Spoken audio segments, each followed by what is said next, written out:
Are you ready? I think so. Shall we do this? Yeah, let's do it. All right. Come on. Welcome to Count It Off with your host, Jeff Dayton, where we explore the world of music through the eyes of some fascinating guests.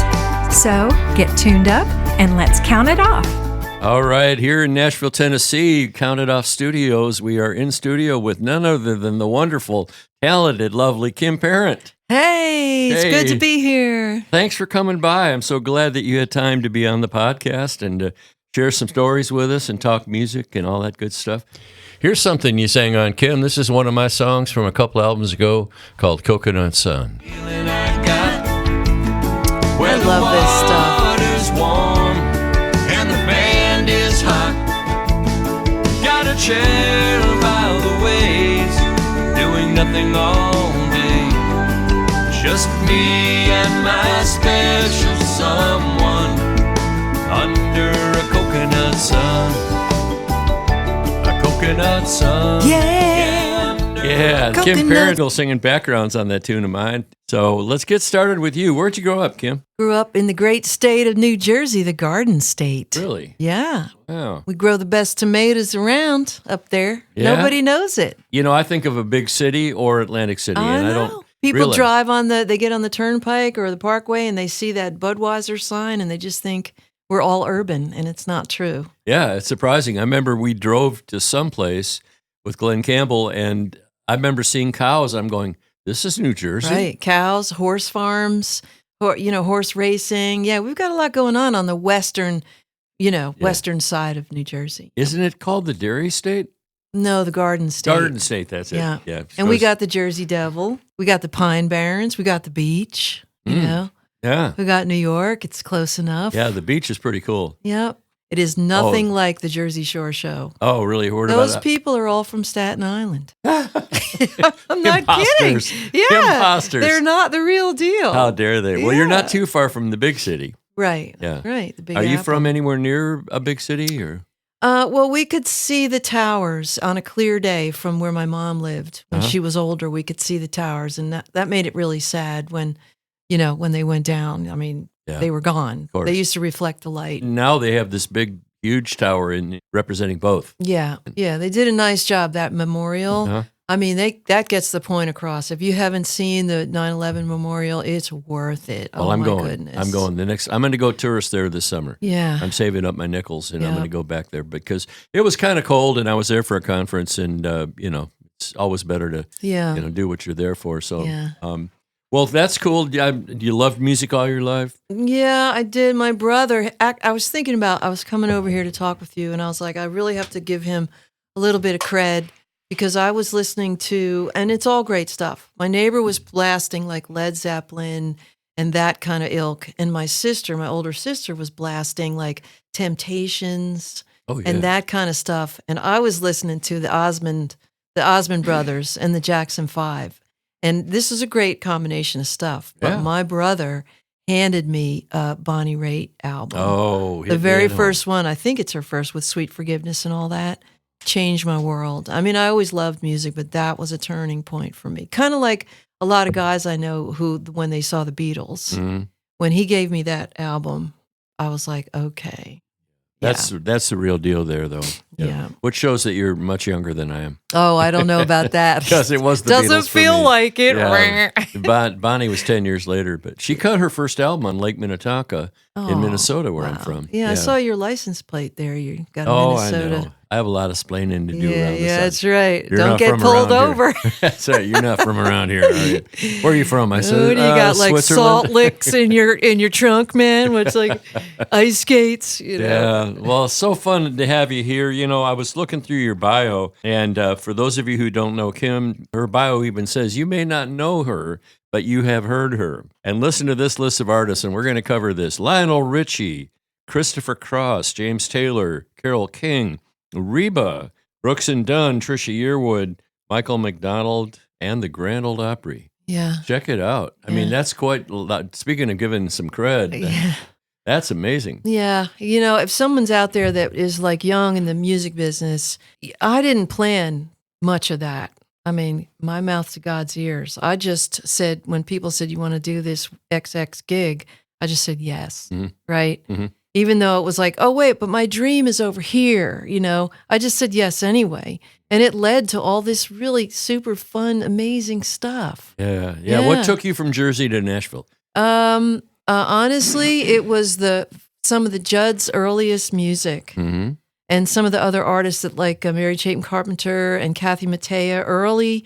It was, and even the early Garth Brooks stuff was folk. There was so much folk within the writing and the production. And we had one college station out of Brookdale Community College that was playing country music. None of the other stations. It was all, I don't even know, like sort of weird disco pop music. So yeah, I wanted to come down. Oh, and specifically, there's a song called Something in Red, Lori Morgan. Yes, I remember that song. And I was like, I can't believe somebody put those feelings in a song and it's on the radio and I need to go there. Mm-hmm. Seriously. Yeah. Well, welcome to town. Yeah. I'm glad you're here and everybody else is too. Oh, that's sweet. We first met each other doing vocals on a Matt Stell record. And I don't know if I knew you before that, but I was producing an artist, David Z, who did Tab Benoit and Fine Young Cannibals and Funky Town and all those records. And David was too busy. He had to go down to Louisiana and do another Tab Benoit record. So he sent me Matt.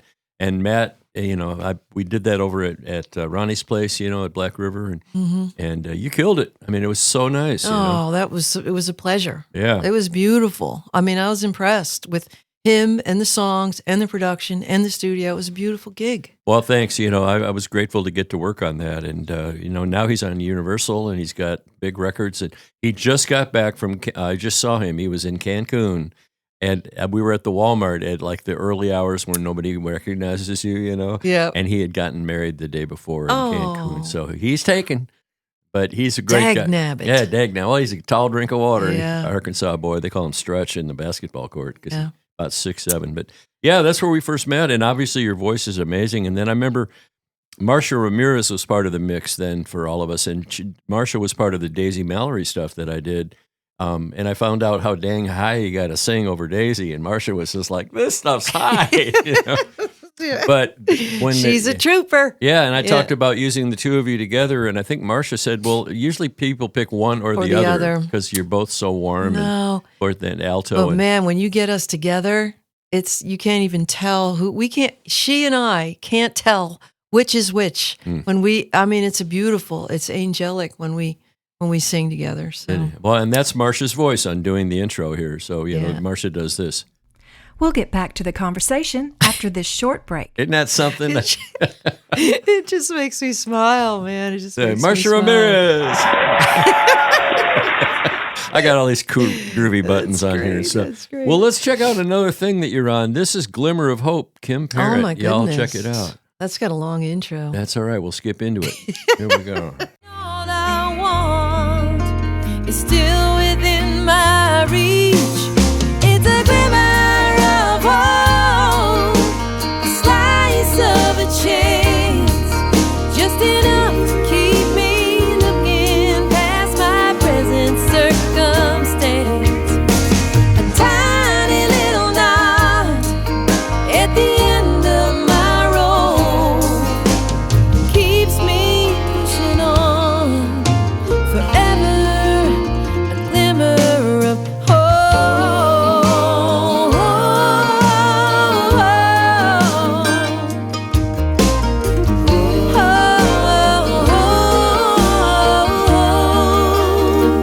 And if you don't love that, you're not living and breathing, God, I can't believe you found that. Oh, I went digging deep. I paid real money on iTunes. I found out you can still download tracks off iTunes. Oh my God. Took us some hunting and pecking, but yeah, 99 cents. That was the best 99 cents I spent all That day. was Austin Cunningham and me. He wrote that with me. I remember him, and he and I Yes. writ together when I was at Black River.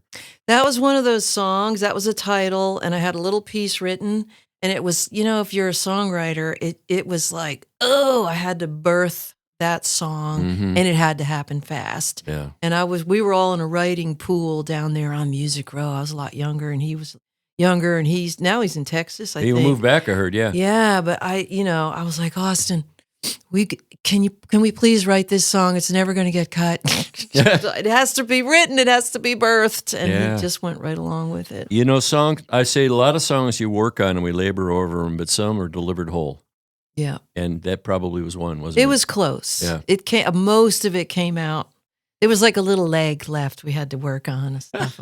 Great analogy. Ew, that's gross. That's great. Well, who was the first artist that you really connected with? I mean, you mentioned people that I love, Kathy Mattea, who's married to a dear old college friend, John Vesder. And at the time I first started coming to town, John was a writer at Rensong, and Kathy was renting the room upstairs. And that's where that romance kind of started, where they'd go to lunch and talk about how they're never getting in relationships again, you know. That's how my husband and I started. Really? We were like this. Stay back, thou temptress, tempter. We took months and months. I'll bet you were like, boys have cooties. Ew. No, but as far as who really like stirred me, I mean, I hate to be such a cliche, but Joni Mitchell. Oh, God, yeah. She just, even now, I mean, if I spin one of her albums or whatever, I just have to sit down and sit still and like check it out.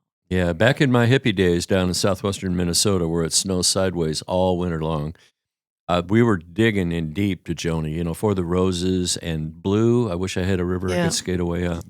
Grocery stores play that every Christmas. Yeah. And all of those things. And then when Court and Spark hit about 1974, it just blew our minds. Yep. That was tremendous stuff, you know. Yeah, there's a cool documentary about her. You're going to ask me where. It's probably on Netflix.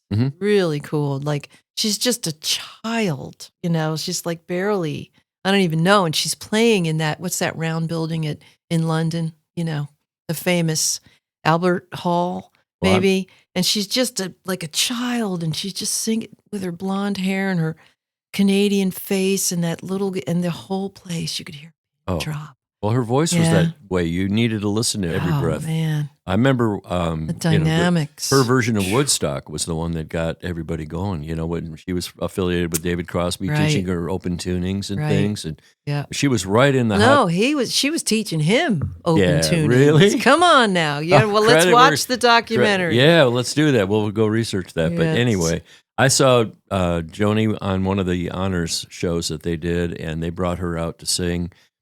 And no, wait, it was a live concert, and she was out there sitting in a chair, and she was kind of like a grand matron at this point, you know, and her voice had gone alto. Emeritus, Yes, and so amazing, though. I mean, the presence of, her spirit and stuff is still just as strong as ever.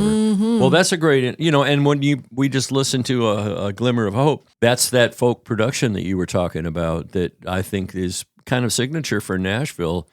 And so many great acoustic instruments and so many singers that could do this. And when I started coming here in 1983 and 84, that's what was happening at the Bluebird. And you had, these tremendous, artists. And I remember paying money to see Mary Chapin Carpenter. I mean, I loved her stuff. You know what? The first couple of years I moved here, and that was, 93 or something? You could go in. First of all, the Bluebird wasn't insane. Like now it's insane to get seats, right? But you could go in for free. As long as you didn't mind, I would go in the door and take a left and sit on the bureau.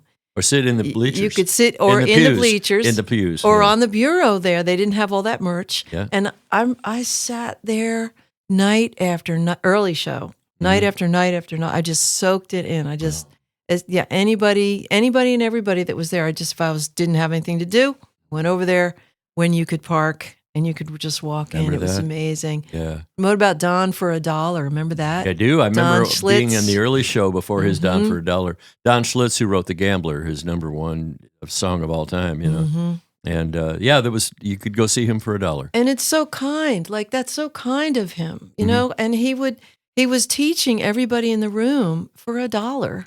He was just giving it away. He was taking us to school is what he was doing. Yes. Great writer. Yep. And not stuff. Singing. Like, that's the hardest thing. If you come down, especially from the Northeast, in my opinion, everybody's screaming over top of one another, trying to be noticed, right? And you come down to Nashville, and all of a sudden, it's like dynamic. It's like the rule of 2 and 1. You sing 2 things really soft. So that the third thing has a little something going on. There's somewhere to go. Yes. Yeah. Oh, my gosh. I remember Marshall Chapman being in there. I remember running into John Prine in there, and he was hanging out with I forget who and writing Let's Talk Dirty in Hawaiian, and Perfect. And sitting at the seats at the bar, because sometimes that was a stool that was available, and talking to the bartender who happened to be married to Harmon Killebrew's daughter. And there was a writer there and he said, and this is when Mark Irwin was bartending down there. Oh my And they said, gosh. the only guy in this room with a #1 record is the bartender. It was Mark Irwin.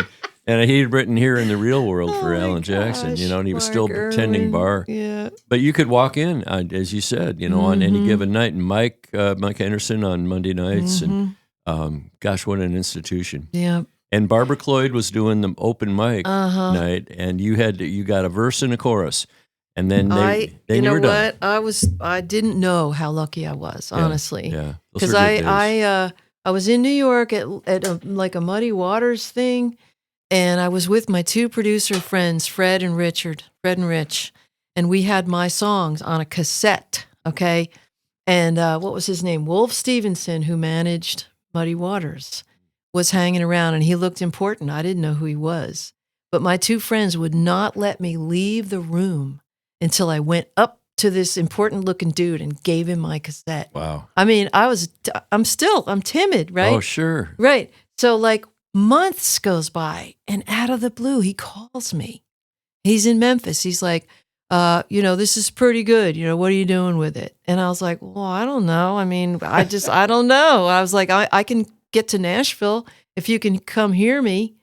And so he sent some people. Thank God I didn't know who they were. Yeah. Sam, what was that guy's? Sam, he was kind of a big deal at one of the songwriter, one of BMI or ASCAP.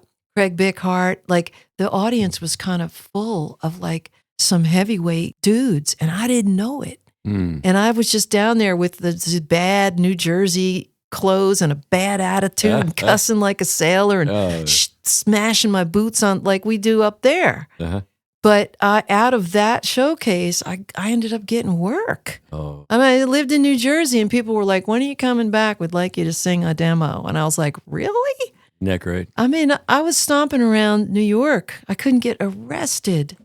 It was horrible. I mean, it was exciting, but it was hard. I left Minneapolis, where I grew up, because I was circling the same clubs, and I was playing at the Last Chance Saloon and drinking double screwdrivers and cussing in front of my grandmother. And she said, what's wrong with this picture? Why don't you flush all this? Come see me. And then once I got to Arizona and I got into country a lot more and Western swing a lot more, and then our band won a contest that brought us to Nashville, the Wrangler Country Showdown. And then the Marlboro contest came right after that, and there I am. I've got a George Strait cut, and the things started to move along. But it's only because I had the drive to do that, and I wasn't trying to be a star. We were just happy to be working, And the fact that you were here and you were working with all these people, I think that gave you an advantage in a way. Instead of rowing your own boat, you were in everybody's boat. Well, I hear what you're saying, and honestly, again, like that was not my dream. I wanted to row the boat. I wanted to be at that thing on the Titanic, and it wasn't going to happen. It wasn't in the cards, right? Right. And so I was writing for Zamba Music with Mike Hollingsworth, and I remember Mike. Yeah, he was hard on my work, but he taught me so much. It was I was there for 3 years, and I wrote some good stuff there. And I was trying to get an artist deal. I had one with RCA as a single. And then I had some demo kind of artist development at Ren Song Music. Uh-huh. And then I was back over at RCA. That's how I got hooked up with Marcia. Mm-hmm. We were in like sort of a little Fleetwood Mac kind of situation, And what was the last thing? Oh, then I had another publishing deal with Don Goodman. He had a little publishing company.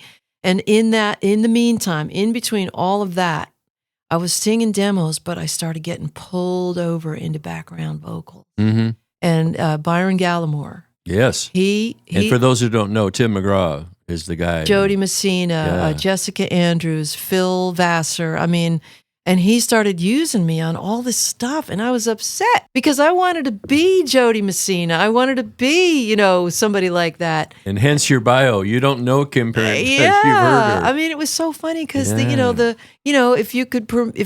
I may, God did not have that in the plan. Yeah. And and so I remember I took this engineer guy, and I was like, why does he keep using me on this stuff. Yeah. And it was so interesting. The engineer said, because when you sing high, you know how you're saying, Marcia, like singing way up high? Yeah. When you sing up high, you get fuzz. You get fuzz on your voice, and it sticks to the lead vocal better. Oh, yeah. Right? I like that. I know, because I've if never you heard that. think about it, like if you have two clear voice singers together on the same recording, it's like they're both lead singers. Glass doesn't stick to glass is what you're saying. Yeah. Yeah. Hey, how about this? Let's do Peace in My Heart. Ooh. This is Kim Parent, everybody. Who'd you write this with? Yeah. Yeah. You co-wrote this? Me and Ellen Britton.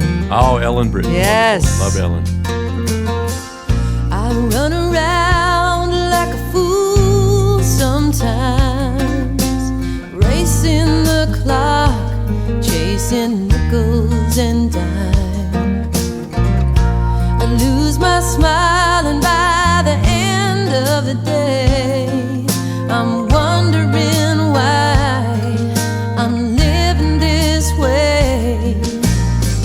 Then I return to simple things, like the sound of rain or my love whispering.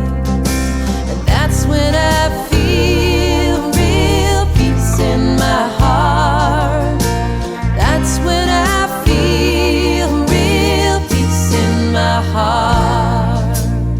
Oh, man, it's good to hear that. That's a great message, man. You are, I don't listen to this stuff anymore. I just don't. Well, but then you find out that people dig it. Yeah. Like, where did this song come from? And it's just, Kim Parent. Oh, you know what? What? Me and Ellen Britton, her kids were young, right? Very young, toddlers, right? We're in her kitchen, and they're running around us like crazy little kids do, right? Mm-hmm. And we wrote that song in the middle of mayhem. It's kind of like the Peace in story. My Heart, of course. Yes, right. It's kind of like that story about Daryl Scott. He was laying face down in a hospital bed when he wrote, "It's a great day to be alive." That's when he wrote that song. There you go. Right? It's that same kind of vibe. Like, I don't know. When the heart meets the moment.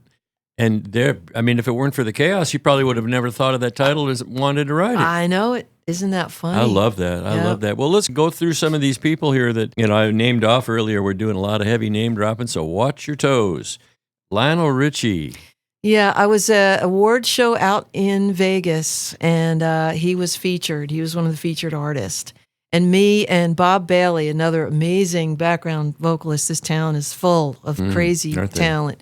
And we got to stand around the piano with Lionel Richie and go over, all night long, all night. Oh my gosh, that was such a rush. Love that song. I know it. I know it. That and a legendary artist. Was he cool? Was he respectful Oh my to everybody? God, yes, he Yeah. was so kind and soft. He was just his nature, his basic nature that day at least. He seemed really soft. When you watch him on American Idol, he's that way with the guests too. He's Yep. not harsh. He's not critical. Right. He's not super He's finger kind. pointing. He's very kind. Yeah. And I love when he came to Nashville to record all his hits again on the Tuskegee album. And he was in there with Billy Currington and Blake Shelton and, Tony Brown and all these, and Dan Huff and Book and Ilya and all these guys that we Right. know, Jimmy Sloas. What a crew. And the love in his face, you could tell. Yeah. I think he appreciates us here a lot. Oh, yes, absolutely. I think no matter what coast you're on, when you're with a group of talented musician people and songwriters and singers, Yeah. we have that in common. Like, we're a family, like, immediately. Unless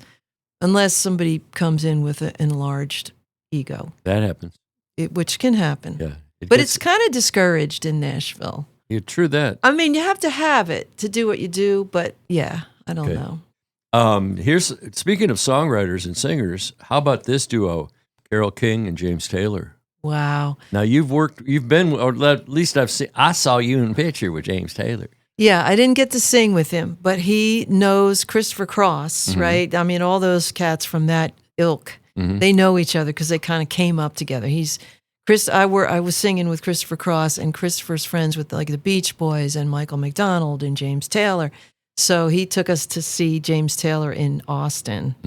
And oh my God, I could barely talk. I'm sitting in the dressing room with James Taylor and his son, who's a dreamboat, and Christopher Cross, right? I was just sitting there, and it was like they were so talk about like no ego, right? I didn't get to sing with the man, but I got to sit in a room with him. Nice. You did sing with Christopher. Yeah, I sang with him for 3 years.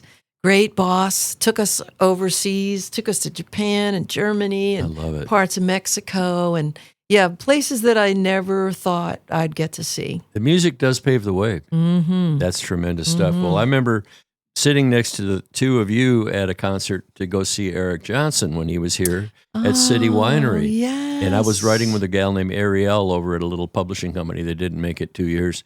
But she was nice enough to say, "You want to go see Eric?" I'm like, heck yeah. I'm like one of my top 4 or 5 guitar players of all time. Yep. And one of the most insanely talented people ever. He's friends with Christopher. They're real tight. Well, they're both out of Austin, I believe. Weren't they? Like they grew up kind of knowing each other. Yeah. Yep. How about Carole King? That was a gig. Thank God for Georgia Middleman and Gary Burr, because they work with her a lot. And she was doing a private party at some crazy private place that I couldn't even find. It was kind of like unmarked. It's like not on GPS. It's some crazy place. Yeah. And we drove out there together and we sang with her for a private party. I got to ride in the shuttle with her, and she's just the most normal like legend you've ever sat in a car with. Normal legend. Right. That seems like oxymoron. I'm serious. And at one point, I'm speaking of Marcia, I'm texting Marcia and Britt. I was like, "Oh my God, guys. I've got Christopher Cross and Carole King in the driveway at my house." So like, he was for some reason coming through, and she was coming to get me, and I was like, somebody slapped me. Oh God. Yeah, what a goof. Yeah. How about Reba McEntire? Reba, I got to sing because Tony Brown used to use me on some stuff. Tony Brown, huge producer, George He's- Strait, and name them all. You know. Yep, great guy, fun guy to work for. Yeah, he pulled me in on a couple things. I mean, I love singing with anybody, but I don't know that I was the best match for her, that beautiful Southern thing. But he put me on a couple things of hers. So I got to meet her a long time ago when her office was over there in Berry Hill. And I was sitting out in the foyer, and she come walking through with her dress and a bag over her shoulder and her whole head full of curlers. Yeah. Full of curlers. And she just walked by and she said, "How you doing?" And I said, "I'm good." It's so Nashville, right? Yeah. It's so I got Nashville. to open for her in Phoenix, and I had a fiddler named Arvel Bird with me that night at the Celebrity Theater. And downstairs, the dressing rooms are in a circle just like the venue is. And we're walking down the hallway, and there's Reba, and Arvel launched himself at her and hugged her without being invited or saying hello. Oops. It was like, and it worked. She was like, "Well, hello." Yeah. Well, she reminds me a little bit of Dolly, right? That attitude, right? Yeah. It's just open, like. Just folks. Yeah, you have to respect her and give her some props, but regular. She was folks. great. I like her better as a judge on Idol or The Voice, than I did as an actress. Oh no, but she's got this show coming out. I can't wait. Or it might out be with Melissa Peterman. Okay, Yeah, good. because I got to work with Melissa Peterman on the Singing Bee. Watch your toes, people. Yeah, and she's funny. Melissa Peterman, she is on target. And I love that they're working together. The two of them, I think it's a great mix. Yeah. That's great. Trisha Yearwood. Trisha Yearwood, I'm trying to think. That was an award show at whatever they were calling the Bridgestone Arena. Yeah, I forget what it was called at that time. Yeah. But I was singing with Harry Stinson. We were doing backgrounds together, and we sat there in, all in black, in some tight clothes all day long, and we sang with Trisha Yearwood. That was like ice skating, singing with her. Singing with Trisha Yearwood was like my dream. In fact, I started hounding her music. I gave up her musical director.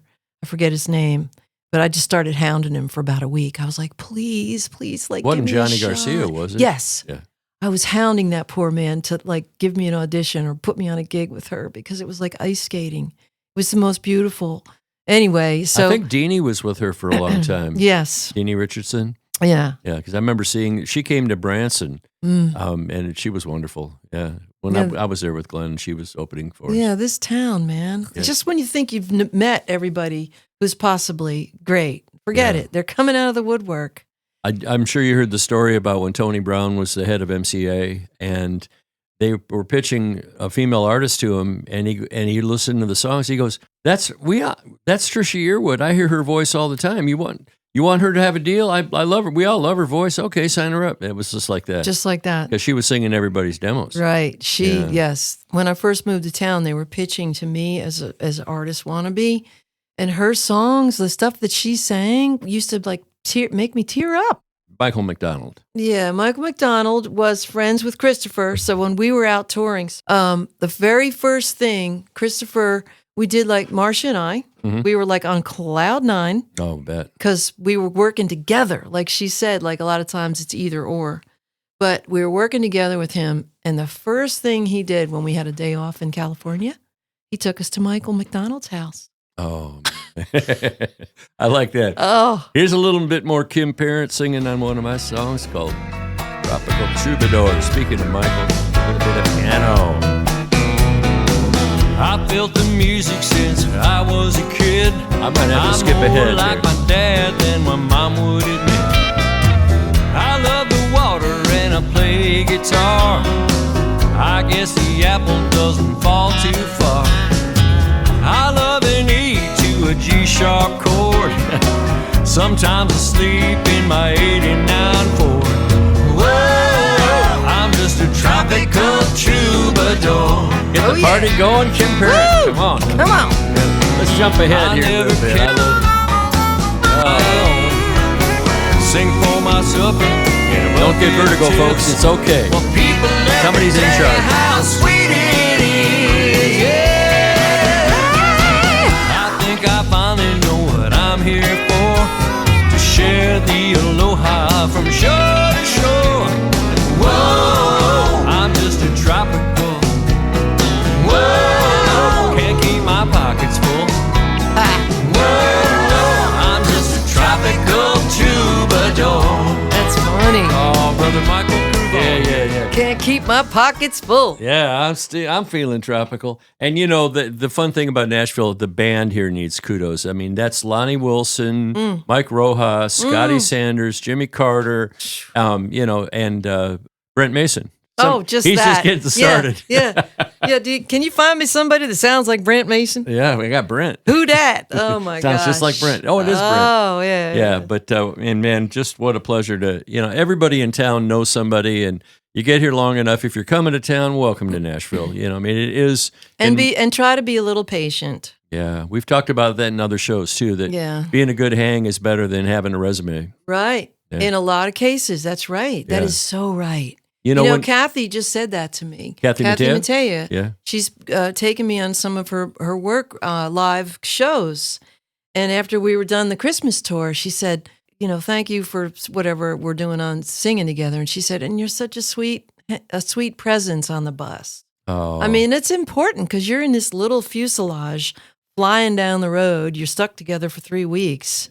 You better play nice. Man. You gotta be quiet. You have to be considerate. Wow. It's a lot. That is something. Mm-hmm. Yeah, and Kathy's a sweetheart. Yeah, she's great. She's probably my favorite, and she doesn't want me calling her boss, but I can do it right now because she's not here. But she's like one of my favorite bosses, ever. She's balanced. She's great. She's clear. She no politics on the bus, thank you. I mean, she just sets the tone. Everybody's happy. It's great. Yeah. The music is great. My personal connection with her is kind of cool. Back in Phoenix when I lived there and we were playing Mr. Lucky's, I had the day free, and Don Vesner, her husband, and I were, classmates together in college. And so he said, come on up to the Sun Dome, and we're opening for Mel Tillis. And so I went up there, and it's sound check, you know how it is, and it's relaxed, and everybody's just sitting around, and Kathy and John and I are sitting cross-legged on the floor of the auditorium, and we're talking. And I said, well, where are you from? She says, I'm from Morgantown, West Virginia. I said, well, my grandfather was from Morgantown, West Virginia. His name was Dave Courtney, and he and his twin brother, Joe, owned the Morgantown Glassworks. And she said, my grandfather, Giuseppe Mattea, right off the boat, worked for your grandfather. God. Isn't that crazy? Giuseppe Mattea. Yeah, I heard this story about her. Her sound man, Jay Lipschitz, He's a great, great guy. He's gifted, man. He knows what he's doing, but he got this wistful look in his eyes. He was talking about when they used to do the bigger tours way back in the day, which I think there might be some on the horizon, actually, just because she feels like she's coming back. Yeah. But he said she used to cook. Kathy used to cook Italian food on the bus. Oh. And so they'd be all done setting up and they'd be done with sound check and whatever they're going over. And then they'd get on the bus and eat homemade Italian food from the Mattea line. I mean, how cool is that? That is very cool. Giuseppe's recipe. Giuseppe Mattea. I want to save one more of your songs for when we wrap up, but there's another person, or actually another gig that I wanted to talk to you about.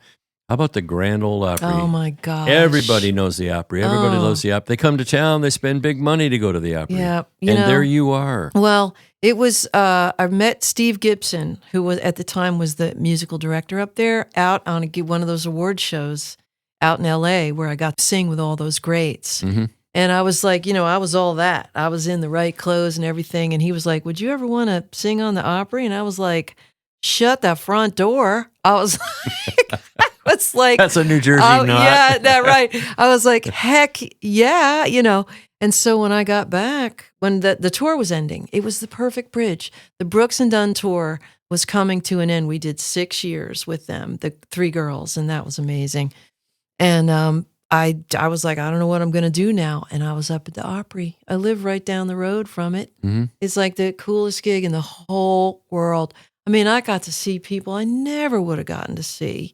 And some people are gone now, Jimmy Dickens and stuff. It's like I got to see him and sing with him and talk to him and joke around with him. I mean, and if you're coming to visit Nashville, put the money out there and go. Go to the Opry. You got to go. You got to do the backstage. You got to do it. It's worth it. Yeah, and the survival after the floods we had and the high water mark in the lounge back there in the green room. I mean, it's scary. If you guys go there, you can get away backstage and then they give you a backstage tour during the day when they're not doing shows, you get to see that. I mean, our buddy, the front of house guy, took a canoe through there after the flood, just to look at the damage, All right, here's a good story. I don't know how much time we have. We got all the time But my sweet husband, he's got some relatives that are in their 80s, Kai and Regina. And they came, and I was singing with Kathy at the Opry just like a month ago. And so we got them in, and we got them in backstage, right? And they have 2 sets of bleachers. They're very limited seating for VIP, okay? Mm-hmm. On stage. On the stage. Yes, the old tradition. Yeah, right in line with where the drummer is, kind of set back. So you're watching the whole shebang from behind. And there was a VIP bunch of people on one side. They had paid. They were all happy, and we grabbed this on the other side. There was nobody there.